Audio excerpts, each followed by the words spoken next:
BJP नारा देती है बेटी बचाओ बेटी पढ़ाओ, लेकिन रोंगटे खड़े कर देने वाली एक खबर सामने आई है। एक महिला कांस्टेबल के साथ दरिंदगी हुई है, जहां पर मोदी का राज है, जहां पर योगी का राज है और जहां पर बुलडोजर का राज है। और वहां पर उस घटना को लेकर के नोएडा के चैनलों में चर्चा नहीं हुई। 6 दिन बीत गए, कोई चर्चा नहीं हुई। और आखिरकार अब इलाहाबाद हाई कोर्ट को छुट्टी के दिन, आधी रात को छुट्टी के दिन उसने जज साहब ने जो है वो अपने घर पर अदालत बैठाई और वहां पर इसकी सुनवाई हुई है। आप कहेंगे इतना बड़ा कुछ हो गया, हमें पता नहीं चला। मैं भी माफी मांगता हूं, मैंने भी 6 दिनों तक ये खबर जो है वो नहीं देखी, कहीं मिली नहीं, और मैं भी इस खबर की आज चर्चा कर रहा हूं। अयोध्या के अंदर यह सब कुछ हुआ है, जिस अयोध्या को लेकर के आपको इतनी चकाचौंध दिखाई जाएगी, राम राज आ गया है, ये हो गया है, वो हो गया है। अयोध्या के अंदर प्रयागराज की एक महिला कांस्टेबल है जो वर्दी के अंदर थी, 43 साल की उम्र है, 1998 बैच की, स्पोर्ट्स कोटे से भर्ती हुई यह महिला कांस्टेबल है। क्या कहेंगे साहब आप? किसकी औकात लगाएंगे आप? आपकी और हमारी औकात क्या है? एक महिला कांस्टेबल जो वर्दी के अंदर है और उसने अपना पूरा बचाव किया होगा, स्पोर्ट्स कोटे से भर्ती हुई है वो, लेकिन सोचिए उसके साथ में कितने लोगों ने किस तरह से क्या क्या किया होगा। पुलिस को अभी तक कुछ सोचना नहीं है। योगी आदित्यनाथ की बाबा की जो पुलिस है उसको कुछ पता नहीं अभी तक। 6 दिन बीत चुके, 6 दिन, पुलिस के हाथ में कोई सुराग नहीं है, एक रत्ती भर सुराग नहीं पुलिस के पास में।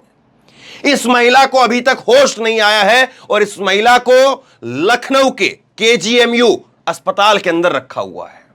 कायदे से तो इस महिला को जो है वो मेदांता अस्पताल में, किसी बड़े अस्पताल में जो है वो भर्ती कराया जाना चाहिए था, क्योंकि इसकी सेहत को लेकर के बहुत ज्यादा जो है वो चिंता व्यक्त की जा रही है। लहू लुहान इसका सौ नहीं, लहू लुहान जो है इसका ये पड़ी मिलती है। और अयोध्या के अंदर ये सब कुछ हुआ है। सुबह 4 बजे का वक्त था, लेकिन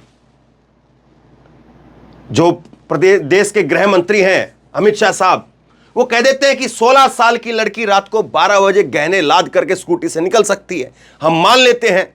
और जब आंकड़े सामने आते हैं, आंकड़े कहते हैं कि महिलाओं के खिलाफ हो रहे अपराध में उत्तर प्रदेश सबसे आगे है, एनसीआरबी की रिपोर्ट कहती है, तो हम मान लेते हैं कि वहां पर कोई ना कोई जो कांग्रेसी अधिकारी बैठे होंगे जो मोदी की, योगी की इंटरनेशनल बेइज्जती करवाने के लिए कोई इंटरनेशनल साजिश चल रही है और इसीलिए बदनाम करने के लिए झूठी चीजें निकाल दी जाती है।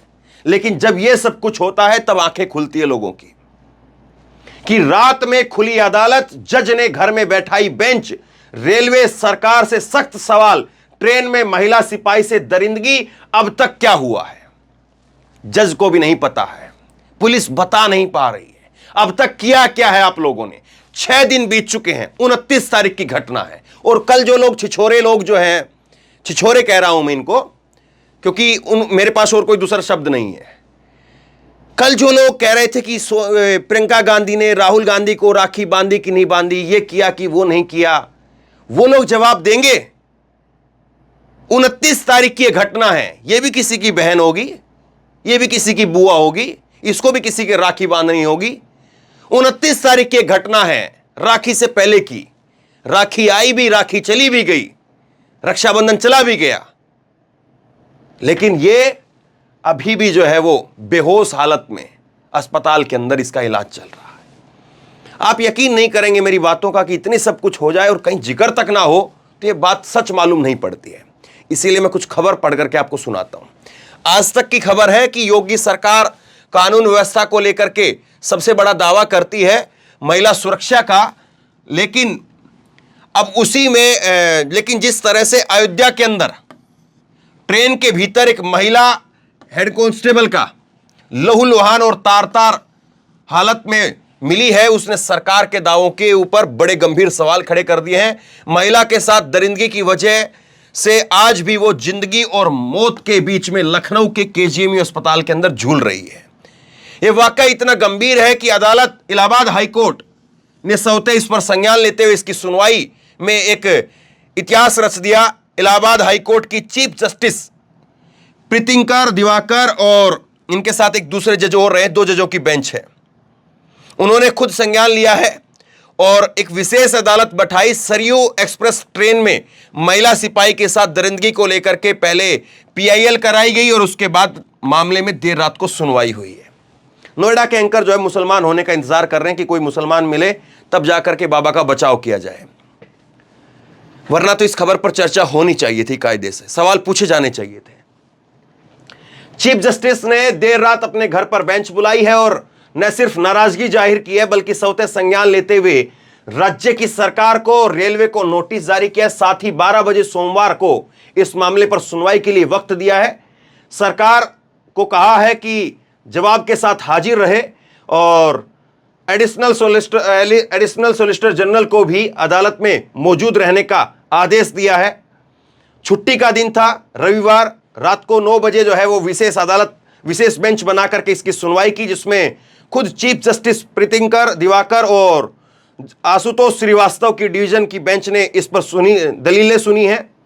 और इससे पहले इलाहाबाद हाई कोर्ट के वकील हैं राजकुमार कौशिक, उन्होंने इस मामले में पीआईएल दाखिल की थी, अपील की थी कि इसको सुना जाए। चीफ जस्टिस के घर पर जो है ये बेंच, स्पेशल बेंच बैठी है। यूपी सरकार और रेलवे से जो है वो सुनवाई के लिए कहा गया है।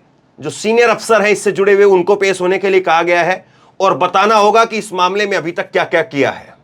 अभी तक आरोपियों की गिरफ्तारी हुई है, पहचान हुई है या नहीं हुई है, अदालत ने सब कुछ पूछा है। महिला कांस्टेबल की हालत जो है वो गंभीर बनी हुई है। पीड़ित महिला कांस्टेबल जो है वो गंभीर है और उसे होश नहीं आया है। यह लाइन इंपॉर्टेंट है, अभी तक उसे होश नहीं आया है, उसका इलाज चल रहा है, उसका जो है वो इलाज चल रहा है, उसे होश नहीं आया है और उसके सिर में चोट लगी है, चेहरे को बुरी तरह से क्षतिग्रस्त किया गया है। आज तक चैनल की संवाददाता की तरफ से जब उसके भाई को बात की गई है, जिस महिला के ऊपर जो है ये दरिंदगी की गई, उससे भाई से बात की है तो उसके भाई ने कहा कि उन्हें पता नहीं कि बहन के साथ इस घटना को किसने और क्यों अंजाम दिया है। पुलिस ही जांच में सब कुछ बता पाएगी। कोई कैसे बता सकता है, आम आदमी कैसे ही बता सकता है जब पुलिस 6 दिन से नहीं बता पाई है। अभी तक पुलिस जो है खाली हाथ है। देख लीजिए साहब, अगर और कहीं की पुलिस होती तो राहुल गांधी का इस्तीफा हो जाता। अशोक गहलोत की सरकार हो या और कहीं की सरकार हो तो राहुल गांधी का इस्तीफा मांगा जाता कि राहुल गांधी इस्तीफा दे दे। 29 अगस्त को यह घटना देख लीजिए आप।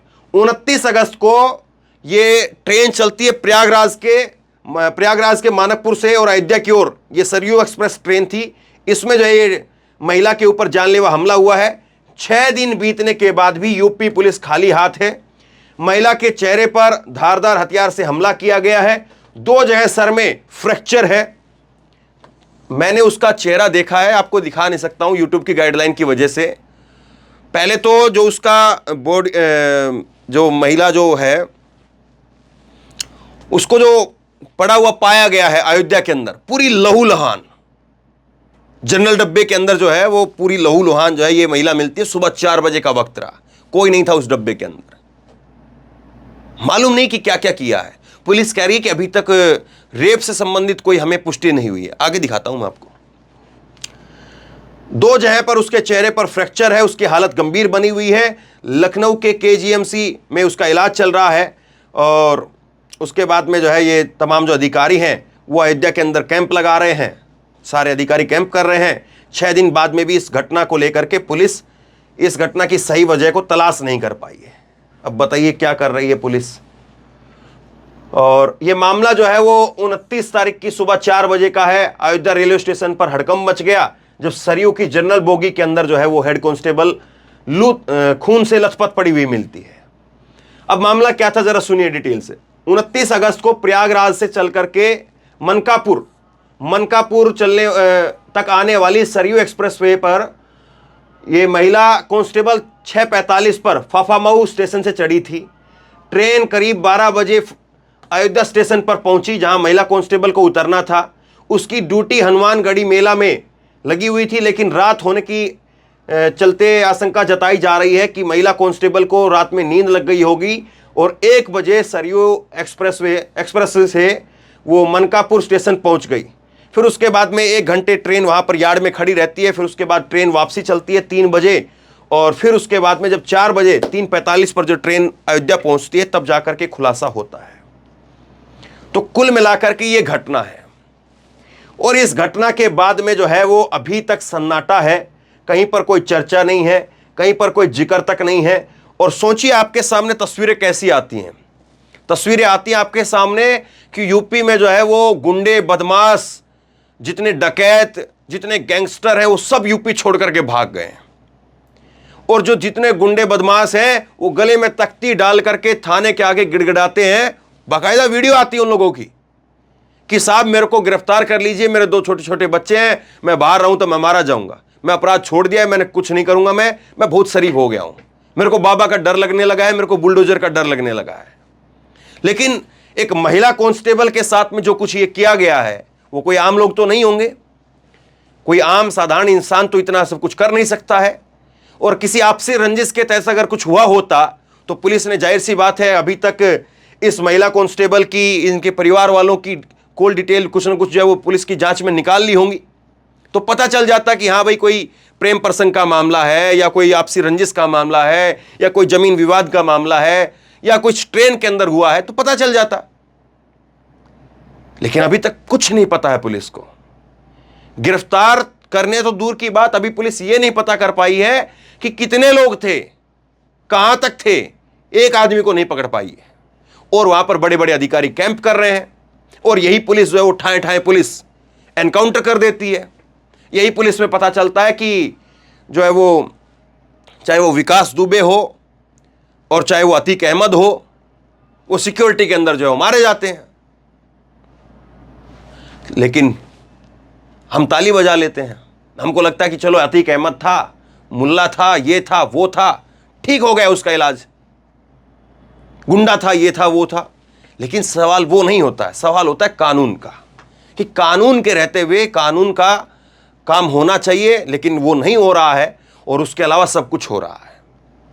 योगी आदित्यनाथ की सरकार, बाबा की सरकार, प्रयागराज की महिला है, प्रयागराज का नाम पहले इलाहाबाद था, नाम बदल दिया, लेकिन हालात बदले क्या। और इसी प्रयागराज के अंदर आपको याद है वो, अगर मैं सही से नाम उसका याद कर पा रहा हूं तो, गुड्डू मुस्लिम था ना, जिसने बम फेंके थे। अतीक अहमद का जब वो एनकाउंटर हुआ उससे पहले, जिस भाजपाई जो नेता था जो कि उस मामले के अंदर चश्मदीद गवाह था, उसको मारने वाले के ऊपर जो बम फेंके थे, उसको अभी तक पुलिस गिरफ्तार नहीं कर पाई है। बाकी सब लोगों की गिरफ्तारी हो गई। तो ये प्रयागराज के हालात हैं। और प्रयागराज कहाँ है? यहाँ से ज़्यादा दूर वाराणसी नहीं है, ज़्यादा दूर गोरखपुर नहीं है, ज़्यादा दूर लखनऊ नहीं है। तो ये हालात हैं साहब। और उसके बाद में भी आप कहें कि नहीं, योगी आदित्यनाथ तो बढ़िया काम कर रहे हैं, तो वाकई बढ़िया काम कर रहे हैं। नरेंद्र मोदी तो बढ़िया काम कर रहे हैं, तो बढ़िया काम कर रहे हैं। डबल इंजन की सरकार तो होनी चाहिए, तो हो रही है डबल इंजन की सरकार। बुलडोजर तो होना चाहिए, तो बुलडोजर भी हो रहा है। लेकिन क्या एक महिला की जान बच पा रही है? क्या एक महिला सुरक्षित है? हम उम्मीद करते हैं कि महिला जो है वो जल्दी स्वस्थ हो, इस महिला को होश आए। और इस महिला को अगर होश आता है तो कम से कम जो है, जो पुलिस अभी तक जो है वो बहुत बहादुर पुलिस, बहुत सक्षम पुलिस अभी तक खाली हाथ बैठी हुई है, उसको जरा थोड़ा बहुत कुछ काम मिले। क्योंकि पुलिस अपने आप से कुछ नहीं कर पाई है। 6 दिन बहुत होते हैं, 6 दिन बहुत ज्यादा होते हैं। आप एक अपराध को, कहीं पर भी अगर ये अपराध हुआ है तो वहां पर जो है वो, अगर ये लोग इसके पीछे अगर कोई फाफामाऊ से चढ़े हैं या सरयू से चढ़े हैं या कहां से भी चढ़े हैं मालूम नहीं, तो वहां पर रेलवे स्टेशन के अंदर जो है वो कोई ना कोई जो है सीसीटीवी फुटेज रहा होगा। और इतनी बुरी तरीके से इसको मार करके गए हैं तो उनके भी कपड़े खराब हुए होंगे। सोचिए जरा इस बात को। लेकिन बोलते रहिए योगी आदित्यनाथ जिंदाबाद, नरेंद्र मोदी जिंदाबाद, डबल इंजन सरकार जिंदाबाद, अयोध्या का राम मंदिर जिंदाबाद, सब कुछ जिंदाबाद बोलते रहिए। बस कानून व्यवस्था मुर्दाबाद हो रही है, यह सच्चाई है। अगर कानून व्यवस्था जिंदाबाद होती तो आधी रात को जज को अपने घर पर बैठक नहीं बुलानी पड़ती, आधी रात को जज को फटकार नहीं लगानी पड़ती। कानून व्यवस्था अगर होती तो 6 दिनों के अंदर कोई घटना हो जाती है, हालांकि होनी नहीं चाहिए, लेकिन अगर कोई घटना हो जाती है तो कम से कम 6 दिनों के अंदर उसका पर्दाफाश तो होना ही होना चाहिए था। लेकिन हमारी कानून की, हमारी प्रशासन की सख्ती दिखती है एक मोहित यादव नाम के एक लड़के के ऊपर, जो 2 मिनट के लिए बस रोक देता है नमाज पढ़वाने के लिए। हम वहां पर जो है सख्ती दिखाते हैं और वहां पर उसकी नौकरी ले लेते हैं। हमारी सख्ती वहां पर दिखती है और उसके बाद क्या होता है, वो शख्स खुद जो है मोहित यादव ट्रेन के आगे कूद जाता है। तो बाकी सब तो जो है वो सब कुछ जो इतिहास की बातें हैं, लेकिन सच्चाई ये है कि योगी आदित्यनाथ के राज में भले ही कितने ही दावे वादे किए जाते रहे हो, लेकिन आज भी उत्तर प्रदेश महिलाओं के खिलाफ अपराध के अंदर जब खबर आती है तो उसमें फिर दो राय नहीं दिखाई देता है कहीं पर भी कि ऐसा कहीं पर नहीं होगा। पुलिस नकारती रहे, सरकार नकारती रहे, लेकिन ये घटनाएं जो है वो चीख चीख करके कह रही हैं कि योगी आदित्यनाथ के राज में उत्तर प्रदेश की हालत क्या है। शेयर कीजिए इस खबर को और दुआएं कीजिए इस महिलाओं के लिए, इस महिला के लिए, कि इसको जल्दी होश आए, इसकी तबीयत सही हो। धन्यवाद।